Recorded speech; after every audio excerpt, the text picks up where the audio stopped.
Terima kasih Anda masih bersama kami di Sindo Prime. Tadi saya berjanji masih akan langsung bertanya kepada Pak Eriko soal apakah memang Mas Anies Baswedan itu ada peluang akan digandeng oleh PDIP. Namun sebelum ke situ saya ingin terakhir ke Mas Adi Praitno. Mas Adi, ini kan kalau kita lihat di survei ya, itu baik indikator politik maupun Litbang Kompas. Litbang Kompas menuliskan di situ ada 15%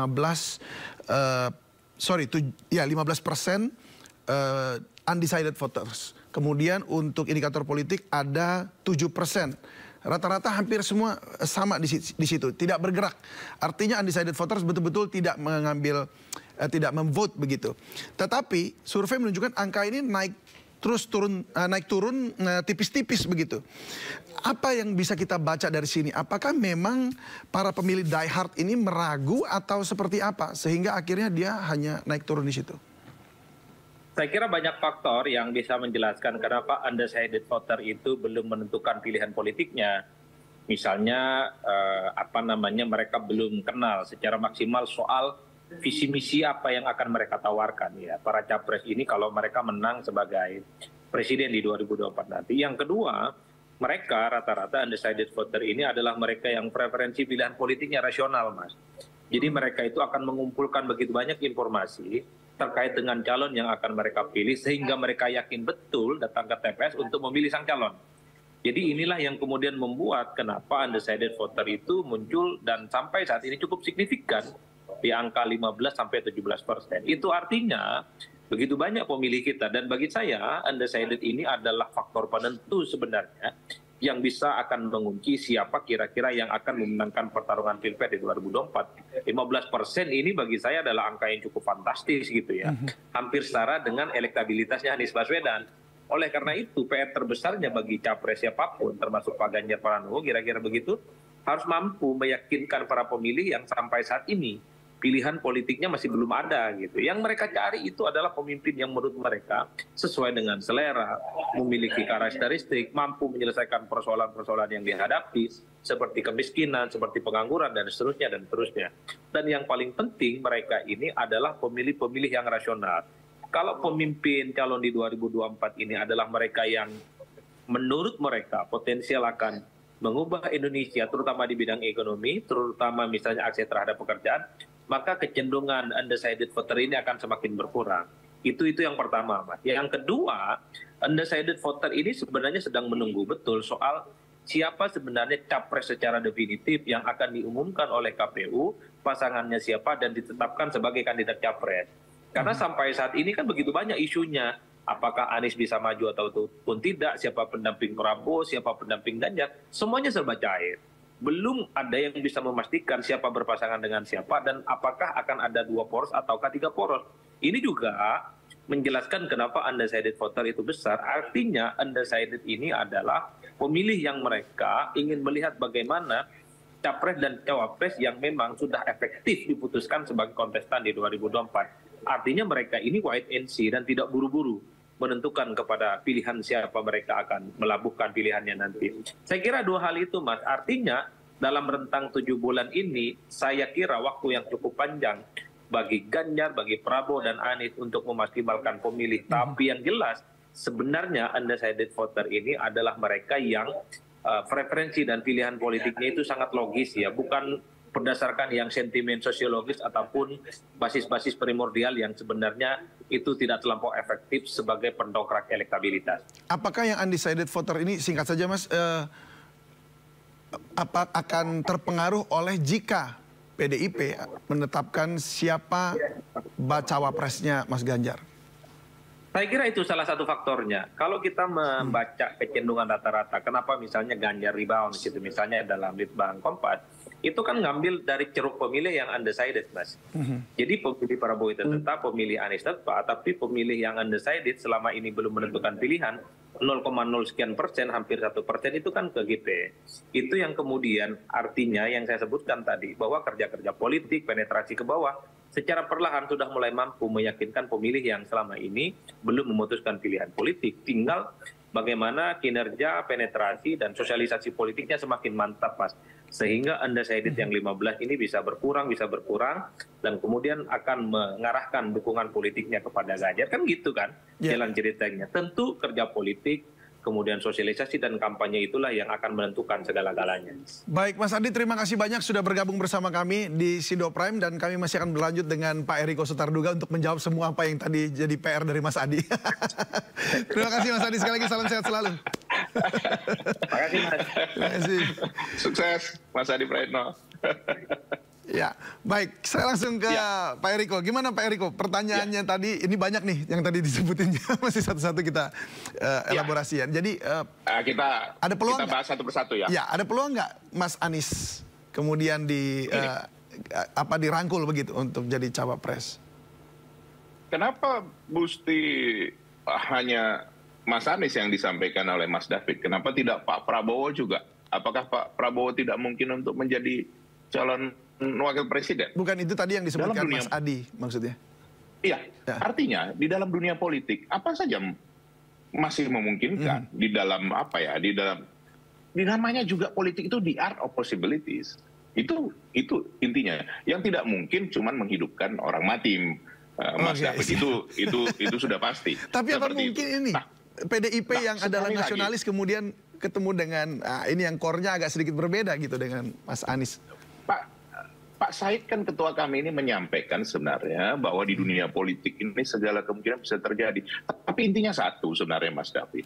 Tadi sudah sangat tepat yang disampaikan oleh Bung Adi Praetno tadi, Mas Adi Praetno, bahwa masih ada pemilih yang belum menentukan pilihannya. Dan ini bukan berarti juga yang sudah menentukan pilihan sekarang tidak bisa berubah juga, Mas David. Sangat bisa, sangat bisa. Apa? Yang ditunggu sekarang kan sebenarnya pertama calon wakil presiden, betul. Nah, ini yang tadi Mas David sampaikan. Nah, itu salah satu komponen. Nah, yang kedua, apa yang dilakukan calon presiden sama wakil presiden ini?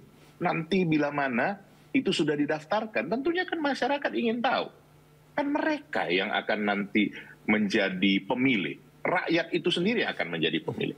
Tugas partai politik adalah mendaftarkan, memberikan kadernya untuk bisa dipilih oleh rakyat, baik partai politik atau gabungan partai politik. Nah, yang ketiga yang paling menarik, Mas David, seberapa jauh calon presiden dan wakil presiden ini bisa meyakinkan para pemilihnya. Nah, ini kan masih punya waktu. Nah, yang paling menarik lagi, ada dalam tanda kutip ini Mas David, yang sekarang banyak diperebutkan, yaitu pengaruh dari Bapak Presiden Joko Widodo. Itu tidak bisa juga dipungkiri. Kalau kita lihat bagaimana popularitas, akseptabilitas beliau dan juga masyarakat puas terhadap kinerja beliau itu 81 sampai 82%. Nah, kalau Mas David perhatikan betul, kita semua perhatikan betul, bahwa poros ketiga itu kan 81, sisa 18 atau 19%. Kurang lebih itu suara dari katakan poros perubahan ini. Mayoritas menginginkan bahwa yang memimpin ke depan itu melanjutkan apa yang sudah dilakukan Bapak Presiden Joko Widodo. Nah, ini sangat menarik. Logikanya ini masuk sekali nih, betul. Betul kan? Nah, ini apakah sekarang saya tanya, representasi itu banyak disampaikan di dalam media massa bahwa itu representasi, kalau kami meyakini adalah Mas Ganjar. Tapi kan banyak pihak pula, poros kedua meyakini bahwa itu adalah representasi dari Pak Prabowo. Kan ini yang juga dalam image ini diperebutkan. Nah, apakah sudah maksimal? Coba kalau kita lihat hasil survei dari Litbang Kompas juga, kan belum maksimal, Mas David. Nah, ini yang sebenarnya harus dikejar di dalam waktu ke depan ini. Dan saya meyakini 1 bulan ke depan ini, Mas David, pada waktu 1 bulan yang lalu saya sudah menyampaikan, bisa kemungkinan ada 4 poros, bisa tinggal 3 poros, bisa juga kemungkinan terkecil 2 poros. Tetapi 1 bulan ke depan akan membawa pengaruh luar biasa, karena kenapa? Akan ada survei dan juga masukan-masukan masyarakat yang membuat konstelasi ini berubah. Nah, sekarang sudah tinggal 3 poros, Mas David. Dan kemungkinan bisa saja tinggal 2 poros. Itu kan yang Mas David sebenarnya intinya, bahwa bukan tidak mungkin menjadi 2 poros. Nah, kita lihatlah dalam 1 bulan ke depan ini seperti apa. Tapi kita sebenarnya jangan lupa bahwa apakah masyarakat menginginkan seperti itu. Nah, ini juga juga penting kalau di kami di PDI Perjuangan, ya saya buka saja bahwa ini yang dilihat ke masyarakat. Ini juga yang disampaikan tadi oleh Pak Said Abdullah, Ketua Said Abdullah, bahwa kalau seperti ini bagaimana respon masyarakat, dan kita mau mengetahui bagaimana respon masyarakat, dan hal ini gitu nanti yang akan dan ini nanti akan kami sampaikan kepada Ibu Ketua Umum untuk beliau nanti berbicara dengan seluruh ketua umum yang mendukung Mas Ganjar Pranowo dengan calon wakil presidennya siapapun yang nanti dipilih, bersama juga dengan Bapak Presiden Joko Widodo sebagai representasi. Kan bagaimanapun kan pembangunan harus berlanjut, dan bagaimanapun juga Bapak Presiden Joko Widodo adalah kader utama kami, dan nanti itulah akhirnya yang dibicarakan, disampaikan kepada Mas Ganjar Pranowo, karena bagaimanapun juga ini menjadi satu kesatuan, Mas David. Itu yang dilihat oleh masyarakat. Kalau dulu kan dianggap bahwa representasi wakil presiden itu betul. Itu sebenarnya adalah apa? Kalau presiden tidak dapat melakukan tugasnya, maka wakil presiden yang akan katakan menjadi substitusi, menjadi pengganti bila mana presiden keluar negeri atau ada tugas-tugas lain, maka wakil presiden yang melakukan. Tapi saat ini masyarakat tidak melihat hanya itu saja, bahwa wakil presiden juga bisa menjadi, katakan, menjadi nanti apa ya, yang diharapkan bisa meneruskan untuk apa yang dilakukan oleh presiden yang nanti tahun 2024. Periode selanjutnya karena, ya? Iya, karena kenapa? Bapak Presiden Joko Widodo sudah menyampaikan bahwa tahun 2045 ini Indonesia emas, Indonesia akan menjadi kekuatan terbesar nomor 4 di dunia secara ekonomi. Itu bisa terjadi di 13 tahun ke depan ini. Itu yang menjadi paling penting. Nah, 13 tahun ke depan ini kan tidak cukup hanya pemimpin presiden dan wakil presiden yang 10 tahun ini saja. Ada lanjutannya. Nah, ini sebenarnya satu hal yang menarik. Kenapa ditunggu-tunggu pengumuman calon wakil presiden? Dan itu tadi yang disampaikan juga oleh Mas David. Apakah ada kemungkinan-kemungkinan dari hal lain? Ya, semua kemungkinan ada. Tapi sebenarnya, apakah kemungkinan itu besar? Ataukah sedang, kecil, atau sangat kecil? Hanya tinggal di situ, Mas David. Jadi karena besar, sedang, lagi, kecil? Kalau yang ini dengan Mas Anies? Nah, sekarang begini. Apakah, sekarang kita tanyakan beliau lagi, apakah beliau mau jadi calon wakil presiden? Begitu juga Pak Prabowo. Saya bukan menduga-duga ya, Mas David, seperti nama saya Riko Sutarduga. Ya, kalau ditanyakan pasti tidak ada yang tidak berkeinginan jadi calon presiden. Betul tidak? Karena itu kan sudah dibicarakan di internal. Halo, Pak Erik. Ya, mohon maaf, agak sedikit terputus suaranya, tadi sempat hilang sedikit. Oke, boleh diulang sedikit. Ya, jadi bukan berarti, artinya bukan berarti kami mengabaikan misalnya selama ini tidak mengajak Pak Prabowo, tidak juga. Seperti jadi itu. sudah pernah ajak Pak Prabowo juga untuk bergabung? Terus kita kan berkomunikasi dengan baik, tetapi kita juga menyadari bahwa masing-masing kan punya keinginan, punya tujuan. Apalagi seperti beliau sudah berapa kali ya Mas David? 3 kali kalau saya tidak salah ya kan? Ini mau ke 4 kali. Jadi apa ya? Ini bagian dari strategi, bagian dari Halo. Itu tidak bisa kita pungkiri. Ya, itu Mas David. Agak putus-putus lagi tadi, agak hilang. Iya, maklum di sini lagi di luar kota ya? Atau apa. Baik. Iya, betul. Baik, kalau gitu saya langsung ke pertanyaan selanjutnya lagi berarti Pak Eriko. Pak Eriko, ini seperti Q&A nih Mas David kalau begitu ini. Tapi ini kan ada PR-nya tadi ya. Ada 15 undecided voters. Lalu langkah apa ini? Karena kalau dikatakan Mas Adi tadi, mereka adalah pemilih rasional. Artinya mereka betul-betul melihat dan menghitung dengan baik. Lalu seperti apa langkah dari baca pres Mas Ganjar dari PDIP dan juga mesin partai untuk meraup 15% ini? Atau paling maksudnya meyakinkan mereka? Iya Mas David, kami menyadari betul, sekali lagi tadi saya sudah sampaikan di awal, tadi Mas Adi Praetno juga menyampaikan, kita tidak boleh jumawa, tidak boleh juga katakan menjadi ini sudah pasti kita mendapatkannya. Justru inilah yang kami melakukannya step by step. Tentu tidak bisa saya buka secara keseluruhan strateginya tentunya Mas David, karena ini juga kami bicarakan dengan Perindo, dengan P3 dan juga dengan Hanura, memang tidak bisa. Ini kan ibaratnya seperti apa namanya, apa ini istilah piramida. Kan semakin lama semakin mengkerucut. Halo. Ini tahap punya mengatakan ini survei ya halo. Walaupun ini survei Litbang Kompas, tapi kita tidak bisa menyampaikannya bahwa kita potong Kompas, kan tidak boleh. Seperti itu. Nah, artinya ini memang jujur saja Mas David, ini sudah kami hitung, kami prediksi bahwa setiap tahapan ini memang harus dijalani. Kan tadi saya sudah sampaikan, 5 September baru nanti Mas Ganjar akan lebih bebas untuk menjadi katakan sesungguhnya calon presiden. Kalau selama ini kan beliau harus menjalankan tugas sebagai gubernur, tidak bisa kita abaikan itu, dan apapun itu menjadi hal yang utama sampai tanggal 5 September. Nah, jadi 1 bulan ke depan ini baru terlihat seperti apa begitu ya hasilnya. Pasti akan ada Mas David, lompatan nanti begitu. lihat. Ya, nanti lihat 1 bulan ke depan akan lagi menarik lagi. Saya melihat memang sampai saat ini ada 3 poros. Ini bukan karena PDI Perjuangan 3 ya Mas David, enggak seperti itu. Nanti Mas David kenapa sih senang dengan angka 3? Kan begitu kan? Nah, tetapi bukan tidak mungkin dalam 1 bulan ke depan ada kemungkinan ini terjadi konsolidasi, bisa 3, bisa menjadi 2. Bukan tidak mungkin seperti yang saya sampaikan 1 bulan yang lalu, dari 4, kemungkinan 4 bisa 3, bisa juga menjadi 2. Seperti itu Mas David.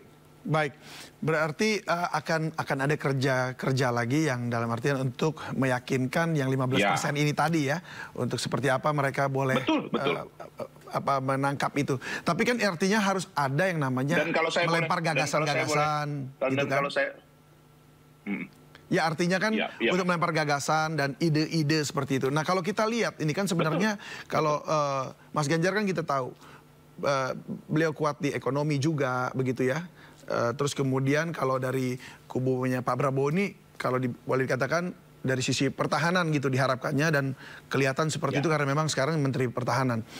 Lalu bagaimana caranya dari PDIP begitu ya dan Mas Ganjar itu kemudian meyakinkan bahwa bukan hanya ekonomi saja tetapi juga mampu nih dalam pertahanan dan keamanan negara begitu. Sebenarnya Mas David, pertahanan yang terkuat itu kan adalah rakyat itu sendiri, bukan begitu? Rakyat semesta begitu ya? Kalau kita dalam satu bangunan yang utuh, yang artinya betul-betul kita kompak, kita sama-sama menuju satu tujuan, kita akan melakukan hal apapun. Sama seperti sebelum kemerdekaan, bagaimana antara tentara dengan katakan dengan rakyat itu menjadi satu kesatuan. Nah ini sebenarnya yang saya mau sampaikan sudah didahului oleh Mas David, bahwa ini yang ditunggu oleh masyarakat. Bagaimana seorang calon pemimpin itu menjadi bagian dari mereka dan yang bisa menjadi apa? Katakan Mas David kalau istilah bahasa kekinian yang menjadi dirijen kan begitu. Dan saya sama dengan Mas Adi Praitno tadi, saya meyakini bahwa yang 15% ini atau yang masih bisa berubah ini adalah orang-orang yang katakan sangat realistis. Salah satu ciri itu dari ciri generasi muda. Mas David, jangan lupa, ini juga yang diajukan oleh poros lain, bahwa ada yang pengajuan ke MK, judicial review. Itu Mas David juga harus ingat itu, bahwa usia lebih muda dari 40 tahun, 35 tahun, ya kan? Iya, itu akan... Nah, artinya apa? Akan mempengaruhi artinya, nanti?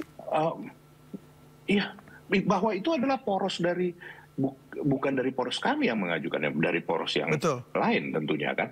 Itu jadinya akan mengkhawatirkan PDIP atau akan malah memperkuat keyakinan untuk kita? Sekarang gini Mas David, kalau dari usia 35, pasti yang dituju ini kan Mas Gibran, betul tidak? Bagaimana pengaruh Bapak di situ Presiden Joko Widodo? Nah, sekarang saya tanya, Mas Gibran itu kader siapa? PDIP. Kader PDI Perjuangan. Itu nyata.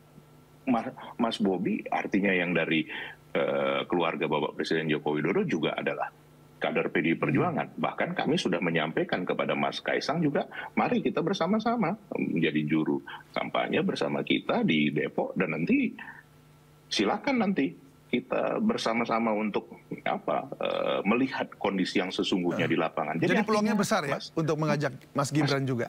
Nah, maksud saya Mas David, segala kemungkinan masih bisa. Itu yang tadi sebenarnya Mas David mau tanyakan kan. Saya mendahului lagi, lebih jauh lagi. Artinya ini peluang yang disampaikan MK ini, artinya keputusan MK ini juga satu hal yang menarik. Walaupun tadi di dalam tadi pagi kami bersama-sama dengan pengamat mengatakan kemungkinan itu kecil. Monggo saja, semua kemungkinan masih bisa terjadi. Betul tidak Mas David? Betul. Nah ini juga harus menjadi satu catatan yang menarik. Artinya ke depan ini. Tapi apa inti dari semua?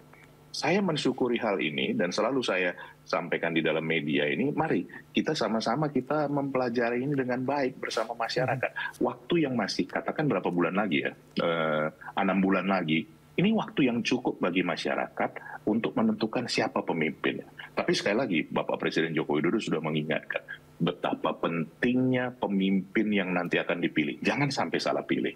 Karena kenapa? Periodisasi ini adalah periodisasi yang super penting. 13 tahun loh, beliau mengingatkan itu untuk menjadi fondasi dasar menuju negara maju Indonesia Emas tahun 2045. Jadi harus ada yang betul-betul kekuatan nomor 4. Bisa memastikan bahwa ini jalan terus ya. Baik. Iya, ini tidak boleh menjadi spekulasi, Mas David. Kenapa PDI Perjuangan bersama mitra kerjasama bersama Perindo, P3 dan Hanura tidak ingin terburu-buru? Karena kenapa? Kita kan mau mencari pemimpin. Kita mau mencari yang terbaik dari yang terbaik bagi rakyat ini untuk mewujudkan Indonesia yang sejahtera, Indonesia Emas tahun 2045. Tidak terjadi perbedaan ketimpangan yang luar biasa. Kalau kita lihat di negara-negara maju sekarang yang katanya negara-negara superpower, kaya, dan lain-lain, ketimpangannya luar biasa, Mas David.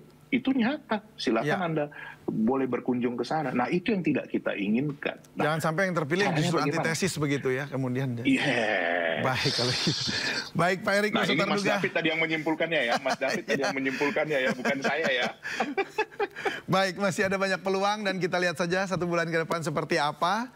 Bagaimana menghadapi 1 bulan ke depan dan bahkan mungkin 6 bulan sampai Pilpres nanti. Semoga apa yang juga diharapkan dari Pak Eriko Sotarduga dan juga bangsa Indonesia juga boleh terwujud, yaitu Indonesia yang maju. Terima kasih banyak sekali lagi Pak Eriko Sotarduga. Salam sehat selalu. Salam sehat selalu. Selamat malam.